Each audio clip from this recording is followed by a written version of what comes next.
Thawai Kuki Village Authority categorically rejects the July 18 allegations made by Sikibung Sharkhafung Village Authority and Kainuing Thod Khon.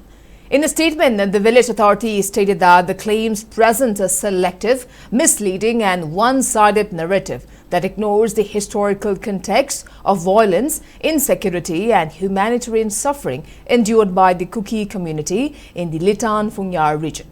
It denied that armed Kuki militants entered Sikibung for illegal fishing or attempted to murder Avnar Kasar, claiming that no independent investigation supports this.